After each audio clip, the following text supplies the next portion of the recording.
Welcome to the Heroic Minds podcast, where we uncover the heroic stories of individuals battling through adversity and rising to the top of professional sport, business, and life. Uncovering the characteristics, the secrets, the tactics to become the hero of your own story, because it is adversity that maximizes human potential. Welcome back to the Heroic Minds podcast. On this episode, we have Matthew McCoy. And I truly don't know what label to give Matthew because there are so many things we're about to talk about and so many things that he's been through that there really isn't one label to give him. At the end of the day, today, with his program, the Addicts Attic, Matthew McCoy is in the business of saving lives, and he's truly doing so. Matthew shares his story of abuse by his grandfather, which led him to drug addiction, specifically heroin. He had suicide attempts. He was robbing convenience stores to find money. He lost his girlfriend to an overdose. He had experience in prison. He even suffered from hepatitis C, which he has now been cured of. And finally, he has been sober for 11 years. He now works to save people's lives with an organization called the Addicts Attic. In all honesty, Matthew McCoy appears as if, acts as if, and truly is a teddy bear. But he has taken on so many other personas or characteristics to survive through an incredible journey to what's brought him here today. He grew up with a wealthy family. He was a popular kid at school. He hid all these other things we're going to talk about from everyone around him. To me, this story says nothing but the proof of resilience that the human body and mind can have. This episode is like a Hollywood movie in a podcast. Before we get going, it's the holiday season. You need food for the holiday season? Check out truelocal.ca. High quality meat, locally sourced, individually packaged, and shipped right to your doorstep in an awesome black box. Check them out at truelocal.ca and use my discount code HeroicMinds25, all capital letters, to get $25 off a regular size box and $10 off a personal size box. Also, they leave personal notes in all your boxes. I think that's pretty neat. Maybe that's just me. Last but not least, if you're interested in supporting the Addicts Attic, visit the website. The link is in the description of this episode, and there's a donate button right on the website. All right, here we go. Yeah, it's those assumptions people make, right? Like, oh, money, everything's fine. Yep. Or there's no issue there or any, right? And that's, again, another reason why. Doctor. Yeah. Yeah. That's what, we assume, but it's, again, the reason we make those assumptions and is because these conversations never happen. And that's why these conversations are so important, right? Especially for two guys to have. Yes. Because so many guys don't talk about these things. 100%. Growing up initially was like up until the point where I guess the adversities we're going to talk about today started. I guess life was pretty, I don't want to say normal because what's normal, but like life was pretty decent. So, I would say life was pretty normal. My family's, my dad's side of the family is very wrong side of the tracks. My grandfather was a plow operator and sold corn on the side of the road. And, then my mom's side of the family comes from money. Like my grandfather was way up there, filthy rich, home here, home in Florida, like the whole nine yards. Like we came from a high, like social structure. So in that aspect of having things and being able to do things, like we were able to do that as kids a bit. But he was also my abuser. So, and I would say, my abuse started about 5 is what I always say, but it's because that's where I associate that memory. I don't know when it started, and it lasted about 8 years. You hear those, a trailer in a movie or part of a movie, it's like you don't know what someone's going through at that point when they say, well, why didn't they just ask for help? Right. Is always the question, and the assumption that it's like, oh, and someone will say, oh, if that happened to me. If that happened to me is like, oh, I would have spoken up and I would have made a change. And it's, as I ask these questions, I realize they're fully loaded questions. So yeah, I guess that would be my question is, so what was going through your mind at that point that it did go on for so long, and how did that happen? I would say like, I don't want to say middle child syndrome, but I was the middle kid. And the line that was given to me was that I was slower. As a child, I was told that I was slow. I don't recall being slow. I never really had issues in school, but So he would always tell me constantly, no one's going to believe you, you're a retard, da-da-da-da-da. And that was what it was at first. And then as I got older, it was more of a physical and a mental control, and it was, beatings and the whole 9 yards. And then when I did finally ask for help, I was completely ignored. When I was 13, there was a altercation in school where I had gotten suspended for fighting because that was kind of my thing. And sometime in the conversation, it was brought up, what's up with you? Like, you're always fighting, or you always got these attitudes and everything. And I told my mom what had happened. I was like, your dad's a rapist, and explained it all. Probably not in those terms, of course. I was 13. Right. But that ultimately led to a phone call that my mom had with my grandfather where he admitted the whole thing. And she got it all on tape. And that night we called. I was already seeing a therapist in Florida. And we notified him of the situation. And then my mom told him, she said, he has a tendency of making things up. So let me get to the bottom of it. And the counselor said, someone needs to go to the police. And if you guys don't do it, I will. Oh. And my mom told him that she had filed a police report and they were investigating it, and nothing ever came of it, but that was never the case. It was never brought to authorities' attention. It was, I don't know whether it's because it was 20 years ago, but the counselor never acted on any of it. And all I know is that nothing ever happened of it. That summer I was sent to live with my grandfather for 3 months for the summer, and it was brutal. That was the end of the abuse. And my mom bought a house. So she built a house on his land and everything that year. So the way I see it, she was paid for me, essentially. Because at that point, she was working at a daycare. She was on food stamps. She wasn't taking handouts from him until that happened. And then we went from living in a small house where all the kids shared a room and into a 4-bedroom, 2-bath home with an ensuite and jacuzzi tub and living the high life. At your expense, though. Yeah. And it's kind of an epiphany that's happened as I continue to share my story.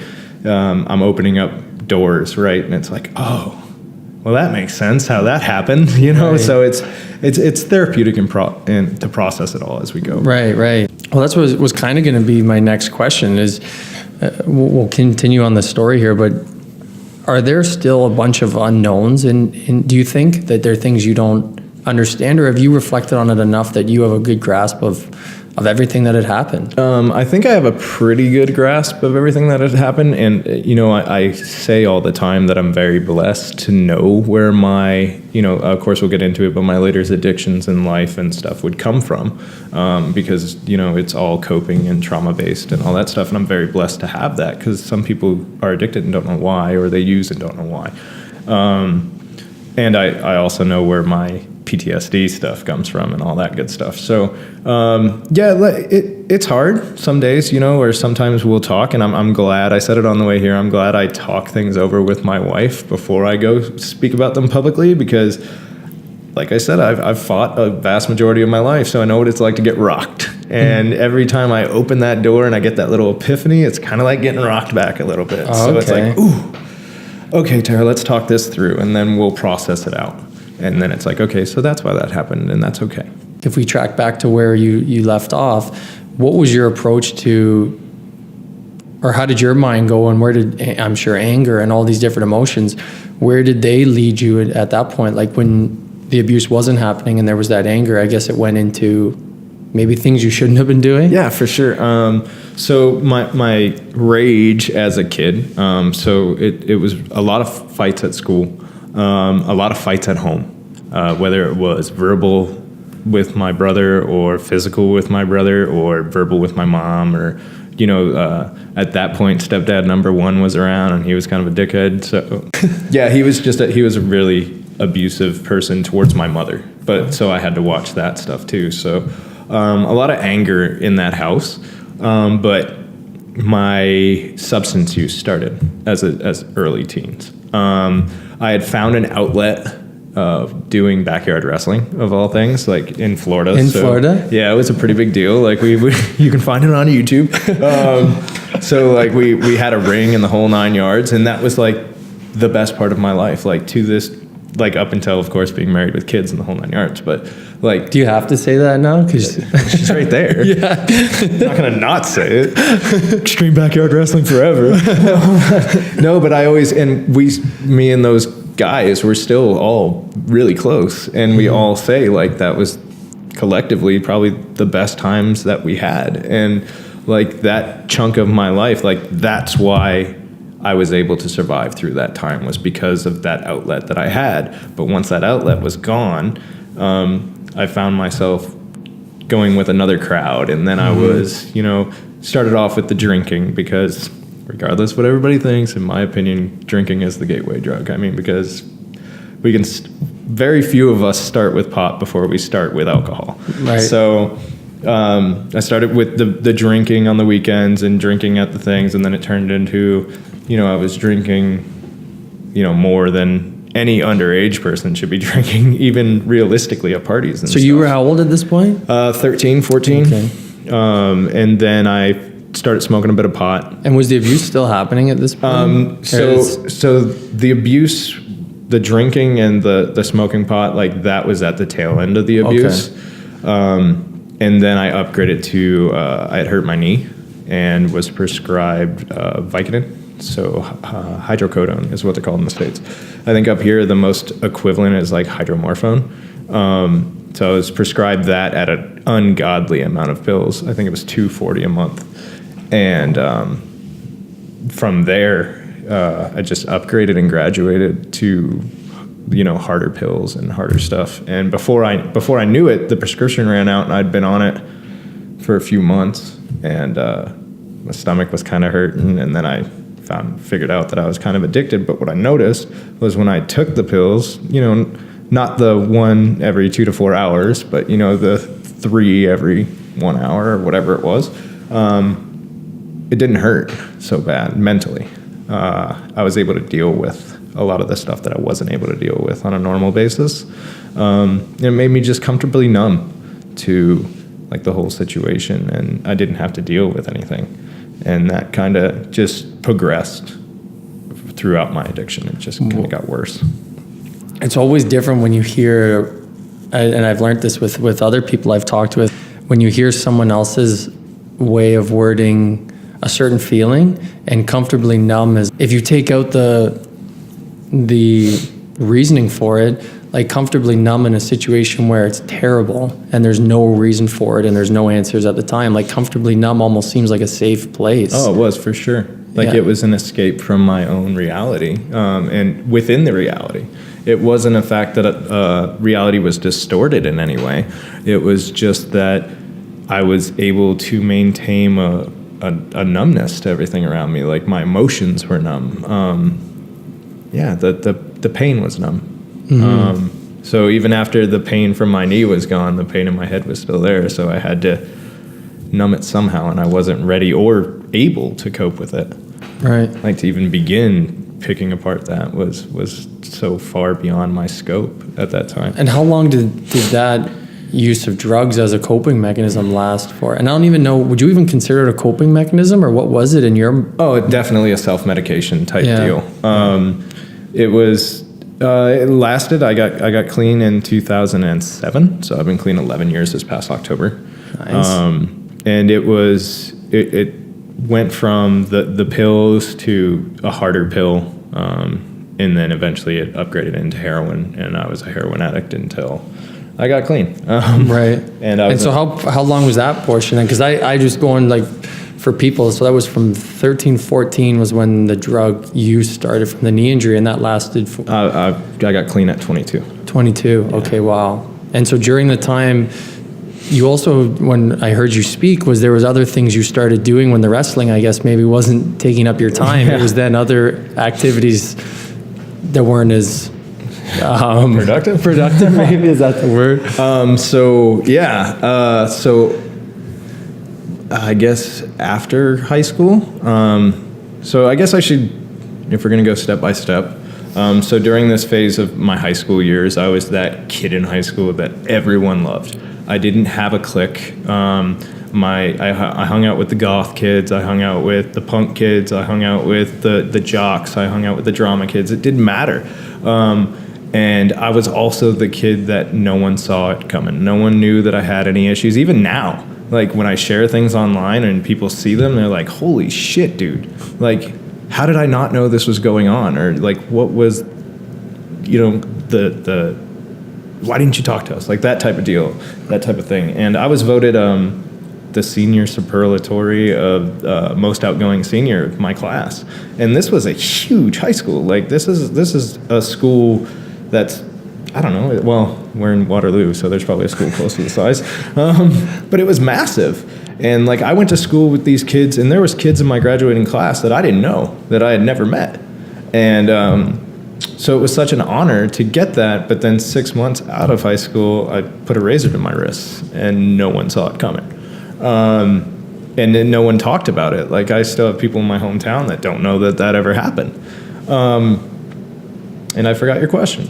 And no, that catches us. That's perfect. You actually did more than went above and beyond in answering my initial question. And that's such an often occurrence I find in the conversation, is that those that may be struggling in some way are really good at covering it up, right? Oh, back on. Yeah. Gotcha. So back there. And then so, yeah, I mean, I was leading that was part of your story I didn't know. I was just remember you talking about when you ran into the law. Oh yeah. And that was, so this was all happening at I'm trying to like. This is all happening under the radar. Yeah. Like still no one knows what's going on. After I got out of high school, I was working at a restaurant, and it was like a resort restaurant, and I was using Oxycontin at the time, but no one knew. And I had gotten picked up one night, and it was about 2:30, right, after work, bar closed, whole 9 yards, and my buddy had picked me up, and we got pulled over, and I had just came from work, so this is my first run-in with the law. And the cop pulls us over, and my buddy was known in town, so they're like, hey, what are you doing out this late? And they searched the car. They find everything under the moon in this car. So there's booze in the car open. There's an Altoid container full of residue and the whole 9 yards. And he claims everything except for this weed pipe that's underneath my seat. It's like old. I have no clue where it came from. So now I'm the guy who's like, I don't know where it came from. I have no idea. And they take me to jail over it. They scraped it out and charged me with possession. And they took me to jail. And at this time I was essentially couch surfing pretty much. I was kind of homeless because I had left my home, living at my mom's place. I had just kind of, I was done with that. Yeah. So I was couch surfing. I hadn't been home in God knows how long. And my mom had to come pick me up because I was a minor. So I was 17. And my mom had to come pick me up, and it was like the most embarrassing thing in the world because I wasn't even talking to the woman. So she came and picked me up, and that was my first run-in with the law, and I got 10 hours of community service, and I never did it because it wasn't a hot 3 or 4 months later that I was in real trouble. Because from when I got out of the car that morning that she had picked me up from jail, and never stepped foot in my mom's house in Florida ever again. So my dad, actually, this is where my dad came back into my life on a pretty full-time basis. He scooped me up that day, gave me a job, gave me a place to live, gave me a truck. Had no clue that the drug use was going on. And I did take full advantage of my dad while I lived there. Took money, the whole 9 yards, ended up leaving that truck at a airport and abandoning it. So but during this, then this is where they say you can, no, that's not right. I'm very blessed to be able to say that's where my life got fucked up. Like I can pinpoint, let's forget that, I'm still doing pills and stuff at this point, but we went on a cruise. My dad got everybody to go on this cruise, and the big thing on this cruise was my dad, because now I'm working with him where we have this bond between me, him, and all the guys that work with us, that I couldn't get laid on this cruise. This is the big bet.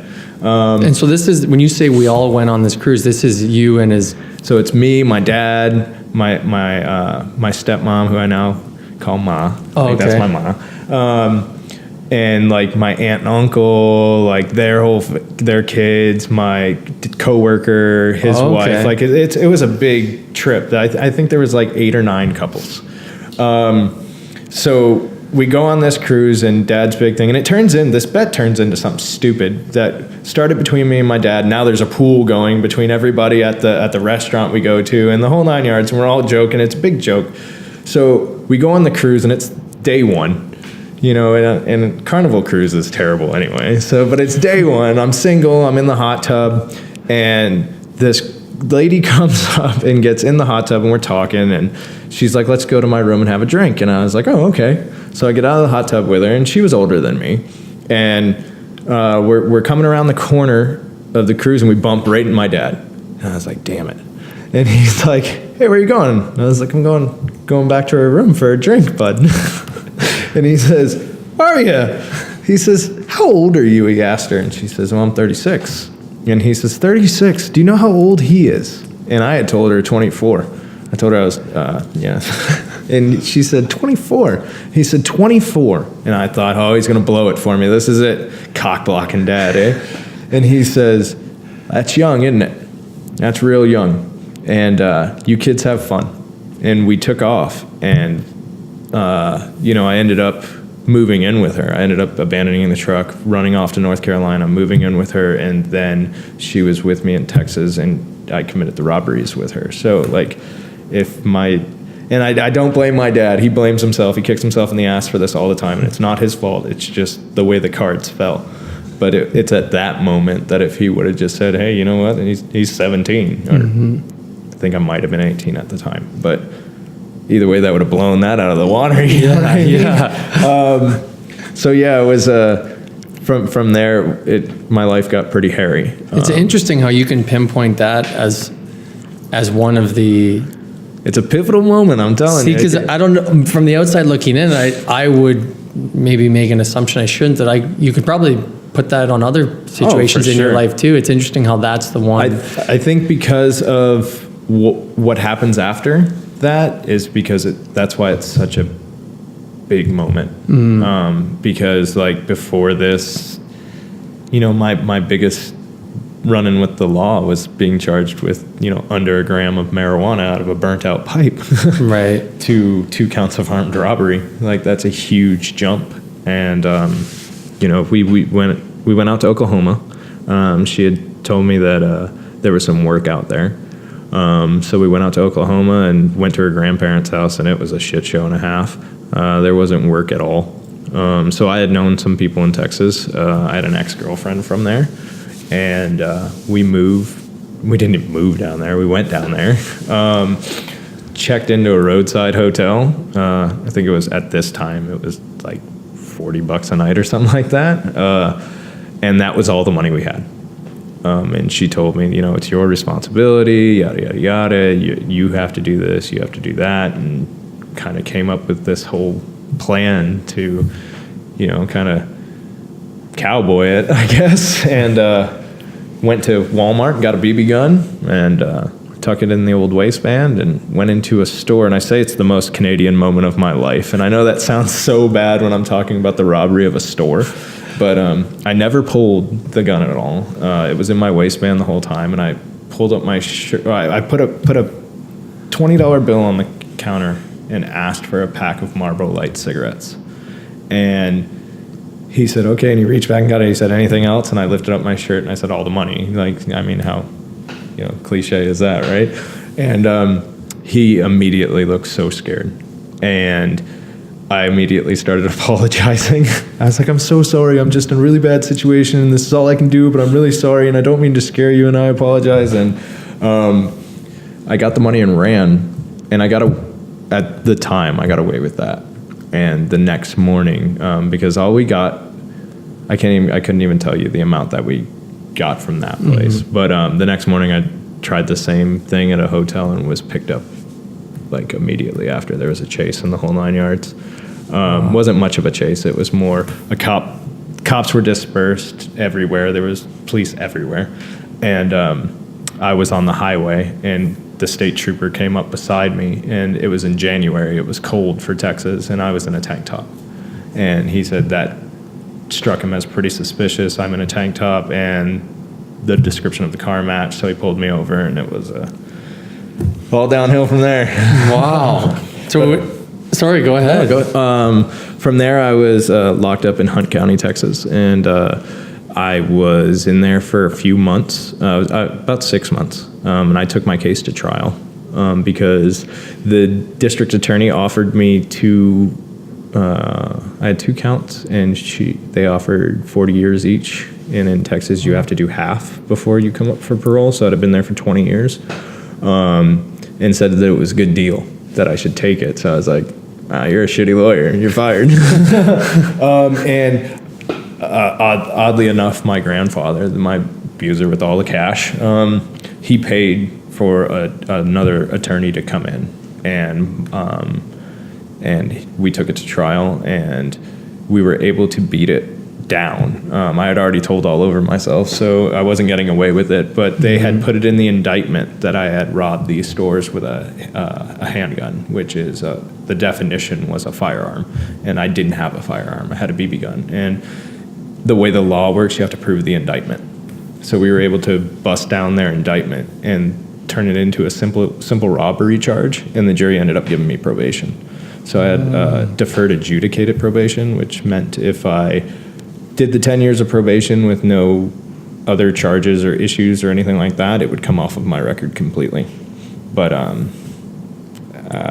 once with that probation, my family decided that it would be an inconvenience for me to move back to Florida where my family was living, because my mom and my stepdad number 2, he's high ranking in the American military, they were moving from Florida to South Carolina. So they didn't want the hassle of dealing with me during this time. So they sent me to live with my grandfather. So I was sent back to live with him after these charges. And it lasted a hot 2 months, maybe 2-3 months. And then he tried coming down, and I told him, and this was at a time where I was IV drug using. So I was using heroin on the day-to-day basis by now. I was carrying a pistol with me. I was carrying a 9mm damn near everywhere I went. My first trip to jail was not a productive trip for me at all in jail. I learned how to be a little asshole in jail, for lack of better terms. I learned how to be a gang member is what I learned how to be at that point in time. And I told him when he came down the stairs, I told him, if you ever see my truck in your driveway again, it's because I'm here to put a bullet in your head. And that was the last thing I said to him in person, that I've ever said to him in person. I left that morning, and it was a shit show after that, though, too. Wow. I feel... I'm trying to... I know I have a job to do in asking these questions. Let me lift my jaw up off the table here. I feel like the way you tell the story, it's almost as if you were able to take on that role, but that deep down, tracing back to when you were 3 or the person you were in high school, even though it was at times, I don't know, even that seemed like it was you when you were the popular kid and you fit in. And when I meet you and shake your hand, that's what I see. I feel like in when you were in jail or these other unfortunate situations you were part of to survive, you had to take on these other, you had to embody these other things is what I take. I just feel like, right? Like I always say that, and I always say to my guys or like the people that we work with now or their families, I always say like, hey, this Matt that you get now, I've always been the same person. You know, I've always been this teddy bear. I just have a lot more tattoos now. And it's just, there's different personas in my life that I've had to have. So that, like Matt in high school, cool kid Matt, like, I guess that's just kind of me. I'm always joking around. I'm always having a good time with people. I always want to see people smile. And I know that's not the best thing in the world because you think about Robin Williams and all those types of things. But like I resonate with him. Like that was my thing. If I make all these people laugh, if I make all these people have a good time, then maybe I'll laugh and have a good time too. Mm-hmm. And I've always kind of kept that. But then there's this Mickey persona, which was my prison nickname. That's my nickname in prison, which we haven't even got there yet. Yeah. Spoiler alert, I go to prison. And that character is a pretty brutal, mean dude when he's got to be. So then how did you end up in prison? So my drug use would continue on, but it would continue on in private. At the peak of my drug use, which I love to tell this, at the peak of my addiction, me and my fiance owned a gift basket store in Murphy, North Carolina. Like we did stuff for the Chamber of Commerce. Like we helped out all the doctors and lawyers during the holiday seasons. Like we were members of society, productive members of society. You would have never known that we were junkies, you know. And I use that term because I feel like it, and I'm not offended by it. I don't get offended easy though. But yeah, for sure, like it was a crazy time. And so that's where you went to North Carolina after leaving. So that was last few words with right. I moved about an hour and a half north from where he was. Okay. And would stay there for quite a few years. I say quite a few, it was like 3. And would carry on my heroin addiction and addiction to Roxycontins and stuff like that. But then we had a group of friends that were in our little clique, I guess, of we all used drugs, whether it was together or not, and it just seemed like everybody was dying, whether it was a couple from overdose or I'd lost my friend Tim to a car accident, but it was a really brutal car accident. And I always tell this story too. I guess it was a pivotal point for me to get clean. At his viewing, we were viewing casket. We were walking down the line down the middle, and his mom is just doing that crying where you're not blinking and it's just streaming. And she says, "I remember you." And I couldn't tell you if I remembered her. And she said, "He always loved you. You were one of the good guys." And I wasn't. You know what I mean? I wasn't a good guy at the time. At the time, I was a pretty big piece of shit, to tell you the truth. I pawned a tent at this time. So, I mean, like, I wasn't a good person. And I think I was ready to want to be a good person again. And, me and my fiance had a conversation, and we talked about getting clean, and we made the decision to get clean together. And I got clean, and I thought she was clean, but she wasn't, and she died of a drug overdose in August of 2008. So, wow. So you had been clean for almost a year. Okay. Yeah. So looking back now, 100% you can see the signs of it all, right? But it was weird. I say that keeps me clean because I know, but really it doesn't, because it's so far removed from my life now that the idea that I was ever an IV drug user on the daily, or that I had $14 in change that I had bummed from someone to and that was my functioning level. No, that's I can't even imagine that again. Wow. See, that was one of the things I wanted to get into was change is inevitable in life. And again, I'm not comparing this to anyone else's issues. I'm just talking change and things that have happened and trying to clear them out of your mind or make a difference. That situation itself, I find, one, the drug use, and two, the suicidal thoughts part, and with the razor and stuff. And you can so easily talk about it. And I wonder, another assumption I make is when I hear these stories is, or the questions I have is, how does someone now live with that today? And again, meeting you and hearing you speak, it's like, this guy's a teddy bear. And so I can't even comprehend it, right? So how do you now live with that today? And the fact that, I did, put a razor to my wrist, and I was doing that many drugs. I think at this point where I am now, it's like, okay, well, I went through that in order to pass it on so someone else doesn't have to, or so a kid doesn't have to deal with that, because like that's our big thing, is we want to reach these kids that, you know, are coping by using, or are needing healthy ways to cope with things that are going on, or don't feel comfortable about having that conversation. So I guess that's really, I deal with it that way. It's like, okay, yeah, I went through shit, but I'm okay. You know, like it took me a while to be okay. And, you know, you still have a bad day now and then, and that's okay. Like, that's cool. It's okay not to be okay, right? Like, not to be, you know, corny, but it is. Yeah. And, but it's finding those things, right? Like finding things to help you deal.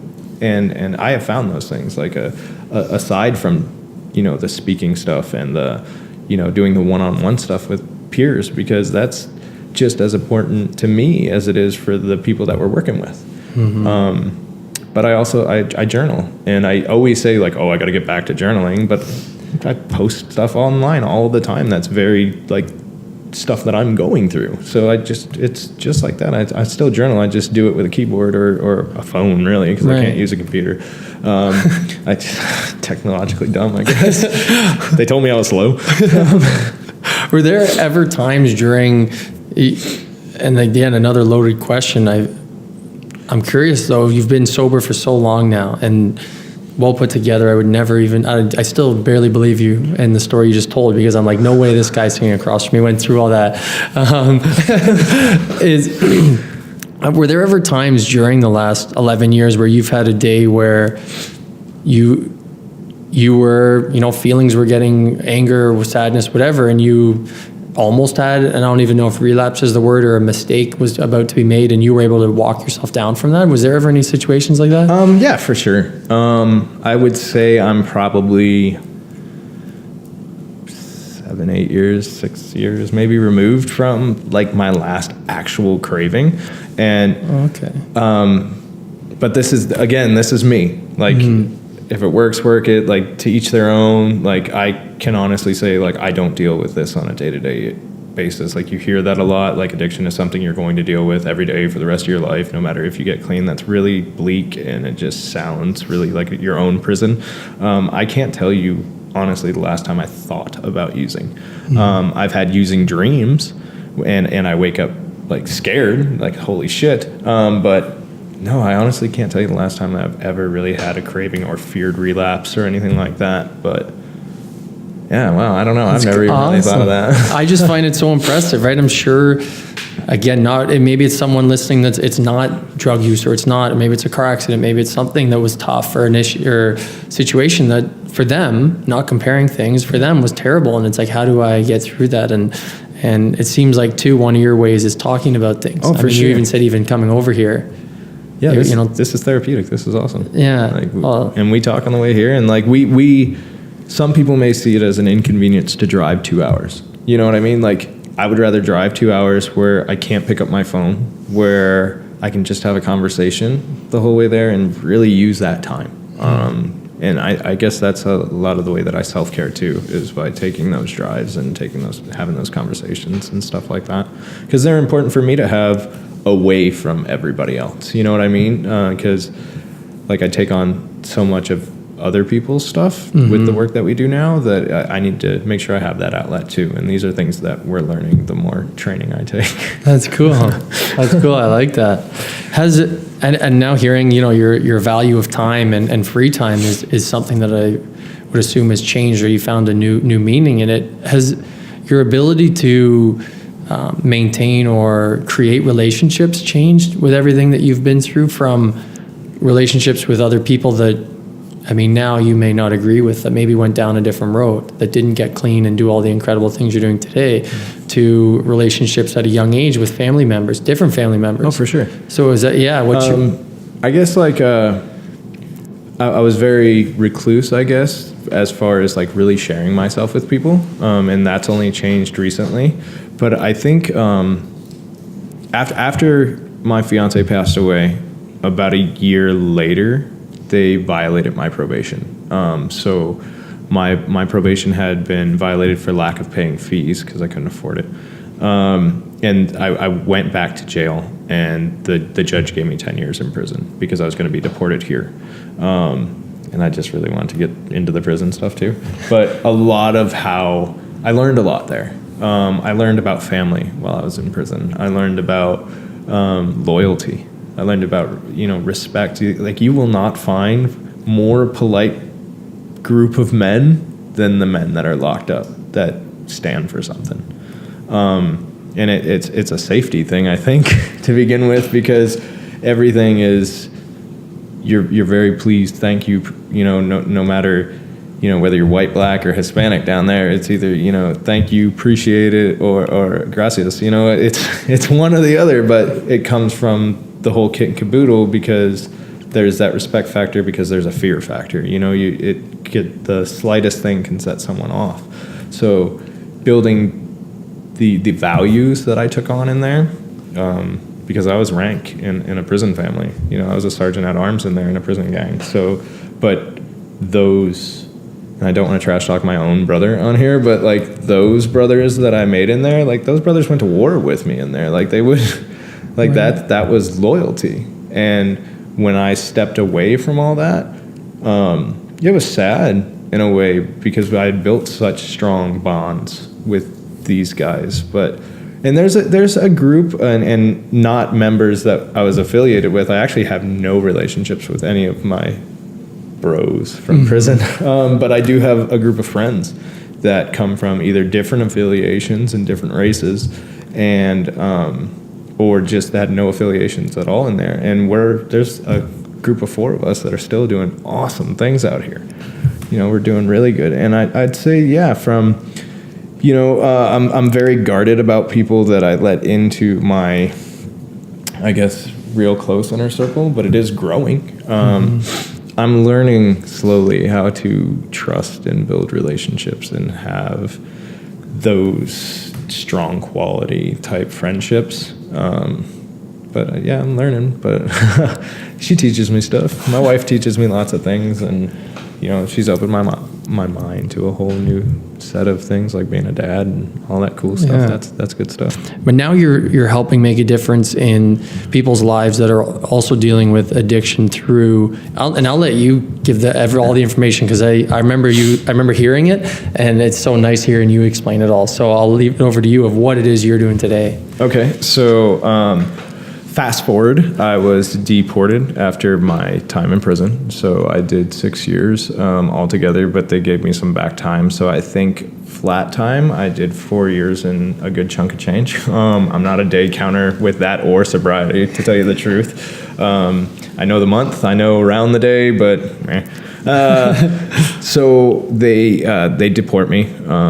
I'm essentially given a 1-page document for travel. It just has my picture on it, and it's kind of like a fake passport just for the flight back here.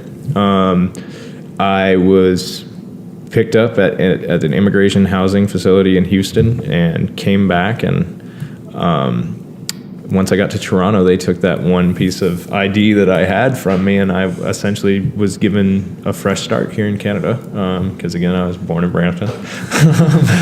So they gave me that fresh start, and I didn't have to check that box for once that, I've been having to check since I was 18 and committed the robbery, like that I was a convicted felon. And it was nice. Like, it was a fresh start, like a real fresh start. And at this time, I had, I think, almost 7 years clean at the time. And, I gave it a go. I was on OW for 2 months. I got a job working at a slaughterhouse. I stole my wife's job, and she got fired, and I quit 2 weeks later after they put me into her position. I got another job, and things were good. And then I got sick. She took a deep breath, because this is the part that she doesn't like. I got sick, and I had ballooned up to, like right now, I think I'm about 210. I'd ballooned up to about 320. And we couldn't figure out why I was sick. And I was throwing up all the time, and I couldn't sleep, and I was sweating. My side hurt so bad. And I was in the hospital all day Halloween, and we had planned it out. We had Batman costumes. She had a Batgirl costume, and we were going to just hang out 'cause, like, I'm a dork. And like, we were going to trick or treat with kids because, like I said, big teddy bear. I just want to hang out with people.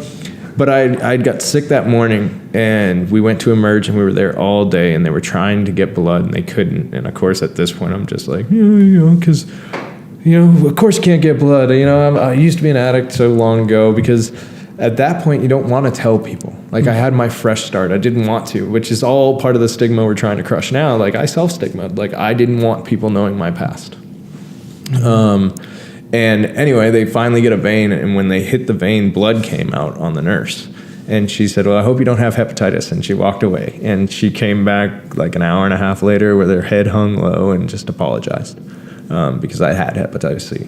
Wow. And the way they figured it was that I had it probably about 13 years ago, I probably contracted it. So I had it for about 11 years at that point, and I was pretty far along. So the way it works is they have a number scale where at 5 they won't treat you anymore. You're considered too far gone. Is that like a 4.6? Yeah, so we caught it, and we caught it just in time. And it was hard. It took a while to get the approval from the insurance company, because at that time Harvoni was the A1 treatment, and I think they've moved on from that. So my insurance company finally okayed it, and it was an 12-week treatment. It was a 12-week treatment, 1 pill a day, and it was pretty close, spot on with chemo. Essentially you're putting a poison into your body to kill something off, right? So I would throw up every day. I'd throw up blood. I broke out with a rash from the waist down. Like, it was horrible. It was really, really brutal. And then they took me into physio after I was cured. I'm cured.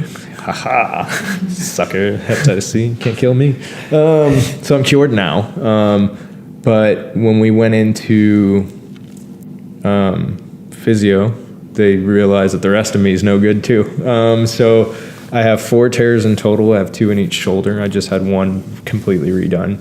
I have 4 herniated discs in my back. One's tearing through and has a hold of a nerve root that is attached to my testicles, so it feels like I'm constantly getting kicked in the boys, but a dull kick.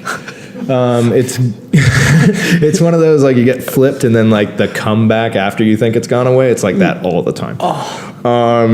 So I don't sit long.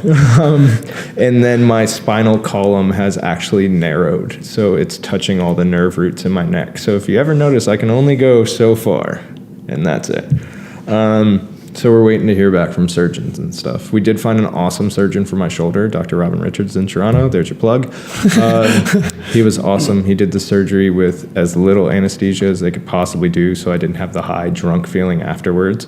We did it without any pain medication as far as opiate pain relievers. Wow. It was an Advil, Tylenol regiment of, 1 every 2 or 2 every 2 hours of each, split back and forth. And that was a hellacious couple days, but everything was going really good. Like, besides the fact that I was falling apart, we were living a good life. Like I said, married 2 kids. Like, no one knew of my past, the whole 9 yards. And then a local boy died of a drug overdose in Owen Sound, and no one was mad, and no one was talking about it. And we sat down and we had a conversation, and my wife and I, we called my dad, who is always a very charismatic character, especially with a few pints in him. And he was at the perfect level of inebriation, to where it wasn't slurry, it wasn't loud, it was very emotional, very heartfelt. And my dad is not always the most, here's my true blue feelings, like, this is what I feel about you. But that day he was. And he told me, I said, Dad, I think this year is the year that I go back to school, and, I become a counselor, and maybe I can give it back that way. And he said, now you just get off your ass and start telling your story and save some lives. He said, because you know what? He said, write it on your calendar. He said, because I said it today. He said, one day they're going to name something after you, kid. He said, you're gonna do something amazing. And the next day we started the Addicts Attic, which is a tongue twister, and I'm sorry. But you remember it that way. Yeah. And everybody what the hell is the Addicts Attic? It sounds like a bunch of crackheads smoking in the roof. But my idea, it was that, and my wife loves it, is that as an addict, like as someone who suffers from addiction and mental health issues and the kid caboodle of a shitty life, I know the scariest place for us to be is our heads. Like it's in the attic of our mind, or of our body. So the idea was, we keep all our clutter, we keep the stuff we don't know we're hoarding from generations and generations, we keep our bullshit boxes of pain that we don't want to go through, we don't want to get rid of, we keep all that stuff in our attic. I kind of thought that mine was a bit sorted out, so that I kind of had everything where I felt comfortable in my attic. And if I felt okay there, and I felt safe there after everything that's happened to me, I felt okay now, well, maybe I was in a spot where I could help other people kind of sort things out in their attic, or navigate them to people that they could. Because that's another situation that we're finding up there, is that, we have all these resources available and people don't know about them, or we have people that want a certain resource because they feel like, AA is not working for me, or Celebrate Recovery is not working for me, or a treatment facility is not for me. Well, okay, what is for you? What is going to work? And that's what we've tried to make our outreach service about. It's client-based, it's client-focused and centered, and it's not like, we care about our clients and we're centered on those clients. It's like, no, we care about this client and what this client needs. And when the next one comes in, then we worry about what that client needs, and we adjust accordingly. Because addiction and mental health is very unique. It's very unique to every single person. Like, the way I got better is not the way that Joe Blow is going to get better. Mm-hmm. But we can find out how Joe Blow is going to get better, and the simplest way to do that is to ask Joe what helps. What helps and what doesn't help. Because we can't keep expecting people to check boxes. Because, some people want to check a triangle. Mm-hmm. And, we should try to find that triangle for them, I guess. Are there any experiences that have happened so far where obviously there's a need, and and it's incredible where things are moving, and I get excited talking about it. Are there any specific moments where you've realized, wow, this is making a difference, this is making an impact? Just to watch, we started this in January, so we're not even a year old yet. And we went from me being a wingnut to just talking to people about addiction and showing up at the homeless shelter that used to be in Owen Sound, and doing an inspection and just kicking up dust because we were making a name on Facebook and we wanted to hold people accountable for how they treat other people. And we went from that to, getting so much feedback on the Facebook page and so many people reaching out through it saying look, we need help, to where we went and started a 24-hour hotline that directly connects you with, me at this point. I'm I'm certified peer support worker now. And then we've brought other people on board. We have an addiction worker on board, that also works for Grey Bruce Health Services. We have another peer support worker who's also an RPN on board. And we've brought these people on board. We have a lawyer on our board of directors. We've become a nonprofit organization. So it's to see that makes a huge difference. But my one story, and it's a newer story, and I like to share it. And it's because I was with somebody, we went to Newfoundland, and we've all known each other from the mental health circuit. And she had asked, maybe 30 minutes before this started, she said, you know what, I've heard a bit of your story when you talk. And we said before, you get 8 minutes to cram everything in, right? She said, but I don't know what you guys do. And I was like, what do you mean? She's like, I'm not sure what the Addicts Attic does. And to tell you the truth, Ben, we provide 24-hour peer support. We provide family-centered support. We do personal wellness plans with people. We pick up syringes if they're discarded throughout Grey Bruce, if they don't want to, or the cops are closed, because it's only an 8:30, 4:30 for public health and stuff. We're 24/7. We started doing education and awareness pieces. We go up to Penetang, which is a 2.5-hour drive from us, and visit guys on the inside to try to set them up with a reintegration before they come out. But I didn't know how to say all that, and I was just kind of lost. I was like, we do everything.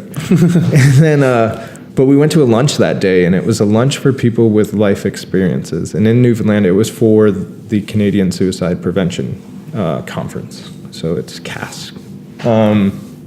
So we were there for that, and it was for, you had to put a token in first day if you were going to this event, because it was the last day, and it was supposed to be a lunch with people with life experiences. And I was like, hell yeah, I want to go listen to a bunch of me's. So that's what I was thinking it was going to be, like a bunch of people that were like, hey, you know what, this used to be my life, but I'm so much better now, and this is how I got better, because that's the message we need to do. It's not, like I went through a lot of shit, and that's terrible, but that's not the message. The message is what I do to be better, to stay smiling and really feel the smile, because that's what's important, right? So we went down there, and it was very quickly made clear to us that was not what this lunch was going to be. It was going to be a memorial service kind of ceremony for those that we've lost to suicide, mental health issues. And the people that I was with, one of them is the trauma is very new. So she didn't want to sit through that. That wasn't what she'd signed up for. And by all means, you know what I mean? If it's not good for you, get up and leave. Get up and leave and go someplace safe. Don't put yourself through anything to save face. So she got up, and the other person that was with us went with her. And a lady was sitting next to me, and she said, I'm going to stay out of spite. I didn't know her. And I looked at her, and I said, what? She said, I'm going to stay out of spite. She said her husband she had lost her husband to suicide 10 months earlier. And she said the people that were facilitating the group told her that she couldn't go to a support group yet because she was too angry. So she was going to stay out of spite. And I said, do you want me to stay with you? And she said, you don't know me. You don't have to stay here with me. And I said, actually, I do, because this is what I do. And that's after the lunch, I went back up to the room, and I called my wife, and I had my little emotional, because it was a lot to take in. And when I saw my friend again, I said, you asked what I do. I said, that's what I do. I said, I stay for the hard shit that people don't want to stay with, because no one should be alone during the hard shit. And I think that's a really good definition of what we do at the Addicts Attic. Like, we do the hard stuff that, not only people that don't have the experience, like the lived experience, people don't want to do it, but people with lived experience sometimes don't want to do the hard shit anymore either, because they've already lived the hard shit. But I'm finally to a point, and don't get me wrong, it took me forever to get here, to where I feel okay helping people with the hard shit.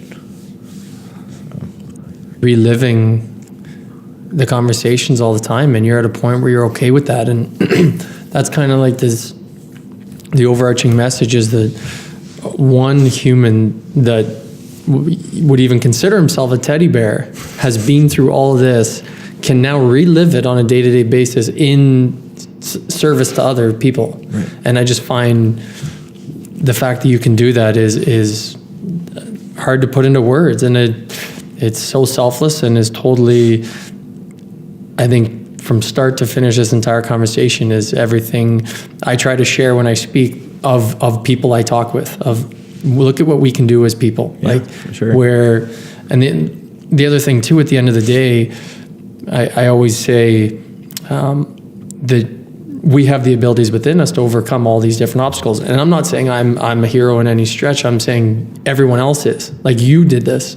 As much as you can lead a horse to water, at the end of the day, we have these abilities within us. And I think your story start to finish is like, you start from, let's say, till 2 years older, from where you start to remember, brought up pretty, some good money, good upbringing, then years of through so many different things, but we can come out the other side regardless of the battle. And I think it's incredible, and what you're doing is saving lives. Totally, that's what you're in the business of. One thing I think is really cool, we gave you this huge list of services that we provide, and we provide this at 100% free cost.